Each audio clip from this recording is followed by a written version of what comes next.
வணக்கம். வாழ்க வளமுடன். 60-70 ஆண்டுகளுக்கு முன்பு ஜப்பான் மீது அமெரிக்கா அணுகுண்டு போடாமல் தவிர்த்திருக்கலாமே என்ன சமீபத்தில் ஒரு செய்தி படித்தேன். ஏன்னா சில செயல்கள் செய்த பிறகு வருந்தியவர்கள் உண்டு. அந்த செய்தி என்னங்கிறத இன்றைக்கி டெய்லி லேர்னிங்கிற தலைப்பில் உங்களுக்கு சொல்கிறேன். ஹிரோஷிமாவிலும் நாகசாகியிலும் அமெரிக்கா அணுகுண்டுகளை போடாமல் தவிர்த்திருக்கக்கூடும். ஆனால் ஒரு சிறு மொழிபெயர்ப்பு கோளாறினால் விதி விளையாடிவிட்டது என்று சொல்வார்கள். குண்டு போடுவதற்கு முன் அமெரிக்கா நாங்கள் கண்டுபிடித்திருக்கும் புதிய பயங்கர குண்டை போட வேண்டியிருக்கும், அதனால் சரணாகதி அடைந்து விடுங்கள் என்ற ஜப்பானுக்கு கடைசி எச்சரிக்கை அனுப்பியது. ஜப்பானிய மந்திரி சபை உடனடியாக முடிவெடுக்காமல் மோகுசட்சு என்று அதுக்கு பதில் அனுப்பியது. லட்சியம் செய்யவில்லை, இக்னோர் என்றும், உடனடியாக கருத்து தெரிவிக்க முடியவில்லை, வித் ஹோல்டு கமெண்ட் என்றும். சூழ்நிலைக்கேற்ப இதற்கு 2 அர்த்தமும் உண்டு. அதாவது மோகுசட்சு எங்களால் இப்போ முடிவு பண்ண முடியல, கொஞ்ச நாள் எங்களோட பதிலுக்கு வெயிட் பண்ணுங்க என்று சொல்கிற ஒரு அர்த்தமும் வரும் இடத்துக்கு தகுந்த மாதிரி. அதே போல் அட போடா ஐ டோன்ட் கேர்னு சொல்கிற மாதிரியும் ஒரு மீனிங் வரும். ஒருவேளை 2வது அர்த்தத்தில் கூட ஜப்பான் சொல்லி இருக்கக்கூடும். ஆனால் அமெரிக்காவில் இதை மொழிபெயர்ப்பாளர் அலட்சியம் செய்யவில்லை என்றே மொழிபெயர்த்தார். உடனே ஆகஸ்ட் 6, 1945 ஹிரோஷிமாவிலும் ஆகஸ்ட் 9 நாகசாகியிலும் அணுகுண்டுகள் போடப்பட்டு விட்டன.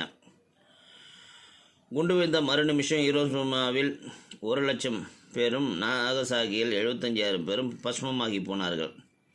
கட்டடங்கள் இருந்த சுவடே இல்லாமல் தரைமட்டமாகி போய்விட்டன. ஹிரோஷிமாவில் மிஞ்சிய ஒரு கட்டிடத்தை மட்டும் இன்றைக்கும் நினைவு சின்னமாக அப்படியே விட்டு வைத்திருக்கிறார்கள்.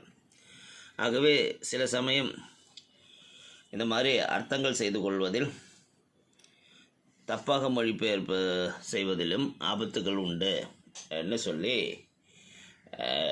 இந்த ஒரு வரலாற்று செய்தி. இது எந்த அளவுக்கு உண்மைங்கிறது தெரியல, இருந்தாலும் இப்படியும் நடந்திருக்கிறதுக்கு வாய்ப்பு உண்டு. அதே போல் நம்ம 23ஆம் புலிகேசியில் தூது செய்தி எடுத்து வந்த புறாவை வடிவேலு பிடிச்சி வறுத்து சாப்பிட்ருவார். ஒரு புறாவுக்கு இத்தனை அக்க போறாங்கிற மாதிரி இது மாதிரி மொழிபெயர்ப்பில் நடந்த ஒரு தவறு கூட இவ்வளோ பெரிய நாசத்தை உண்டாக்கியிருக்கலாம்ங்கிறது ஒரு கோணத்தில் சொல்லக்கூடியது. அதே போல் சமீபத்தில் கூகுளில் ஒரு மொழிபெயர்ப்பு, அந்த மொழிபெயர்ப்பு நடத்தின தப்புங்கிறத இப்போ உங்களுக்கு சொல்லலான்னு நினைக்கிறேன். ஒரு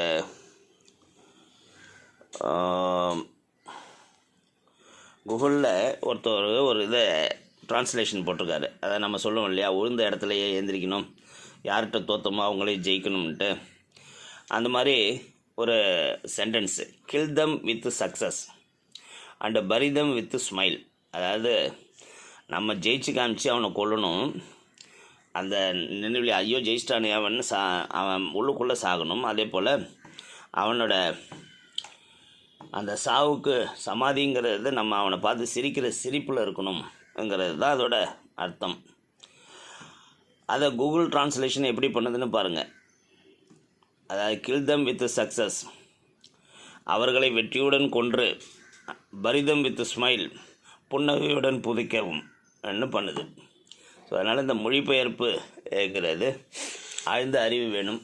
அதனால தான் பல நல்ல ஆங்கில புத்தகங்கள் தமிழில் சரியான மொழிபெயர்ப்பு இல்லாதனால சக்ஸஸ்ஃபுல்லாக எல்லாரோடும் படிக்கப்படுறதில்ல. அதே போல் இன்னும் சொல்ல போனால்